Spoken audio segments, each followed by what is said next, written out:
Everyone, thank you so much for stopping by. Special guest, Dr. James Long, and I'm Nicholas Haffter von Heide, founder of Farm for Dreams and this International Euphonium Summit. I would like to welcome Dr. James Long. Thank you for coming on and being part of this really amazing project and seeing where it goes from the years here on out. Yeah, thanks so much for having me, Nicholas. I really appreciate you taking the time and chatting. I'm excited to see where this conversation takes us. So let's cool our viewers in to your newest position. Just recently, you found yourself as the new director of athletic bands at where? California State University, comma, Sacramento, or just Sac State, Sacramento State. Cool beans. Well, if everybody's interested in finding more information out, definitely leave links below. Hit the like, subscribe button, share this with your friends and fellow Euphers and tubas and low brass and those that love marching band, because this interview is gonna rock. I think we're gonna cover, as we've progressed over the length of the different interviews. We're gonna try to keep it around 15 or so minutes and try to capture each artist's and composer, conductor, and organization's like upbringing and how that's going, and we just go from there. And each segment of Dr. James Long will cover each segment of life in order. I've done 4 interviews today, so pardon my wow. See, this is No being worries. real. This is being real. It's about being real and authentic, and we'll get right to the interview. So you were telling me in the just before this, in the transcriptions and on the podcast, our listeners will hear that you started out with euphonium back at the ripe old age of? Uh, 13 is when I started. I went to most of elementary school and the start of middle school at a small charter school. And in the winter in February, we had band. I was the first class that the charter school ever had band. We had, I think, about 13 kids, and we met twice a week for 6 or so weeks. And that was the start for me for band. I consider my real start is when I transferred. I school of choice to a larger rural school in Michigan, Mason Public Schools. And there is when I got my first proper band experience and was in 7th grade. And I was so poor at the euphonium, they put me in a room with the band teacher and they taught me how to play. So I'm eternally grateful for all those lessons. Well, that's really cool. So going back to when you were 13, how did you come into the world of euphonium, or was it just given to you to say, hey, Yeah, so we had an instrument petting zoo sort of thing. And so my dad played horn, my mom played a lot of instruments, clarinet, oboe. So I wanted to play kind of what my dad played. So I kind of came in with the intention to play the horn, but then the euphonium was the biggest instrument there.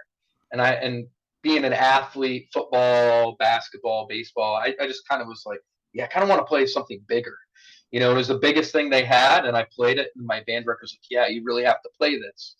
And so that's kind of how I started on it. So it's kind of rare. A lot of the times euphoniums, they call us the island of misfit toys, because it's usually like, hey, your low range is really good on trumpet. Here's a euphonium, and those sorts of things. So I'm like I feel like I'm one of the rare ones that picked it out of their own free will, per se, at the instrument petting zoo. So what did your dad think when you brought home your euphonium from the petting zoo, basically? I mean, my parents were just really supportive. I think they really loved it. I grew up in a very musical family, grew up, I mean, even before band, every night listening to NPR classical music. Sundays was Irish Celtic music, and being part Irish, that was always really fun. Listening to the Moody Blues, DCI on ESPN. So I grew up with all these things. And so I think it was just a really natural progression. It was just highly encouraged, just as, going to basketball practice. That I was very fortunate to have folks that never try to railroad me, per se. They were just very supportive in the things I wanted to do. Well, that's really awesome. So when you moved over into the Mason School District, what was that like transferring from a charter to the rural school, public school? Yeah, I mean, it was a huge change because at my charter school, my sixth grade class was probably 25, and then my seventh grade class at the public school was almost 300 students. Wow. So it was a huge change, but it was, I mean, it had its ups and downs. But I started immediately playing football when I went there, and all these things. So it helped having like friends, and then joining band provided me my social circle, like sitting next to the tenor saxes, I remember, and all the tenor sax players are my friends. We ate lunch together. So it was like band, like really definitely provided me like kind of a home base to just meet people and socialize and kind of find a comfortable landing zone. But it was the best that changed for me. One of the reasons why I was in a lot of gifted courses, I think they called them. And so the school had a lot of opportunities for other advanced courseworks like math, and all those things. So I mean, just like the opportunities afforded. And my middle school band director was fantastic. He's now director of bands at IPFW in Fort Wayne, Indiana. So I mean, I was really lucky. I mean, I just went in and had world class band instruction from the outset there. So I think it was a great change, and I landed on my feet, especially I think, and maybe I don't mean to talk too long here Oh, before go the next for it. question, but one thing that was really helpful is they encouraged highly Blue Lake Fine Arts Camp, and they had people come in to audition us for scholarships. Wow. And I took that audition and I got a scholarship, and that's what set me down this path. I went to the summer camp. I loved it. I auditioned for the international program coming from a middle school session, and somehow I got in. And I mean, it was high schoolers and all. Somehow I got in. And my Blue Lake teacher there was Lee Harrelson, who's the director of the Fountain City Brass Band, which is hilarious, small world. And now I get to run into him at every tuba conference. And I mean, he's such a generous person. So I got that recommendation, and then I toured Europe for 5 weeks, and then I caught the bug, and then I just quit all my sports and all that practice time, went into euphonium, and the rest is history. Well, that's awesome.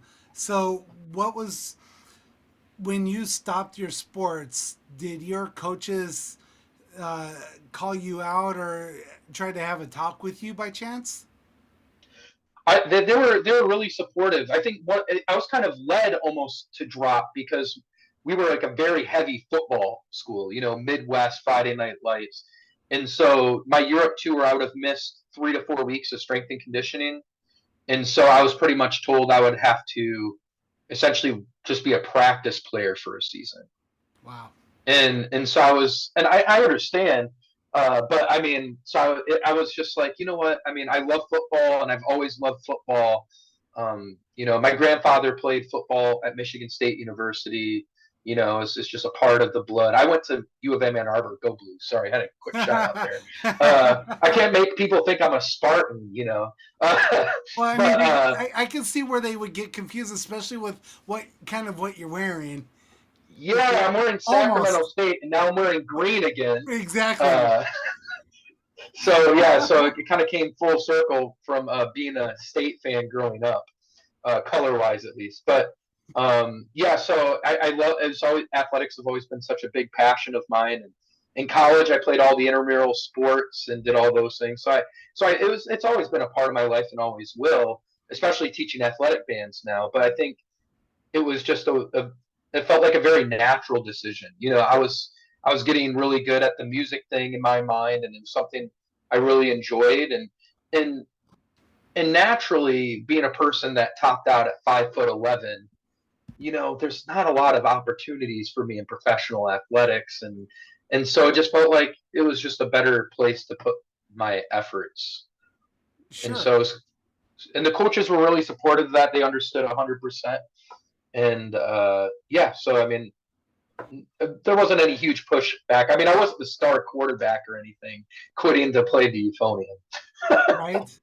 That's really awesome though that um, that transition going from charter to public, I think has that perspective alone right there could help one of our students. I mean, if you find yourself in talking to our audience or our parents that are making that decision for their student or even beginning artist, is this change going to uh, be a detriment to my child's instruction, going from a private school or charter to public school?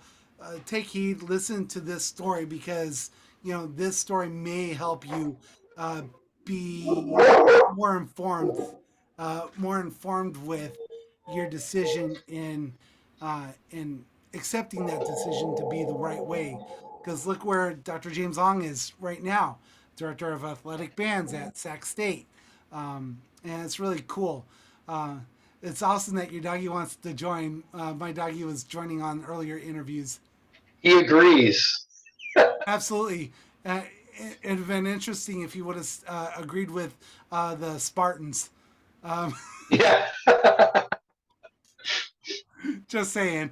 Um, but yeah, I want to encourage our parents and those watching, even the beginner artists, that life does come and go, and where you're at right now is not necessarily where you think it is going to go. But if you listen to these interviews and these journeys of where they may cross your path at that same point, and follow that, follow their path, and seeing what they did to make the best of every opportunity, is definitely worth uh, the short time instead of taking your whole life to figure out that, hey, you're not on the right path. But there's those that have walked before you, like Dr. James Long and all the other artists that we've at this point of the interview series. We've interviewed over 30 amazing individuals, artists, composers, conductors, organizations that have led a journey that may or may not be significant to you right now, but at some point, all our roads cross. All these, all these really amazing experiences seem to correspond with each other. So if it doesn't fit now, it will. Maybe. We don't know. But this is for you, wherever you're at. And if you're in California and you're close by, come stop by, Sac State and see their performances. I heard, I don't know if this interview will be live before the Stanford game, but if you're in the Stanford area and want to go see the band and go say hi, Dr. James Long, and be a part of that, or even the Winter Guard series that you're going to be participating in this season and for seasons to come. Yeah, it's going to be really exciting to capture your journey at this stage moving forward. Thank you for sharing your sixth and seventh grade transition and high school with the Blue Lake Arts and talking about Lee Harrelson. We have some really great points to jump off into and bridge into the next segment of our minuets. And want to thank you so much for sharing that little snippet of experience. And if you don't know, and this is your first interview that you've watched, we have an amazing interview that has been recorded before this. Listen on the podcast. If you are more of a reader, download it via email. Just let us know how we can best serve you, the listener, the reader, the viewer, and share this out with someone you know, or a music program that is nearest to you, or even your old alma mater.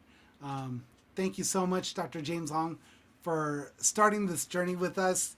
And we have great things in store for every one of our viewers. Thank you so much for taking the time. My pleasure. Thanks for reaching out and chatting with me today. Really enjoyed it. Absolutely. We'll see you all next time. Thanks, everyone.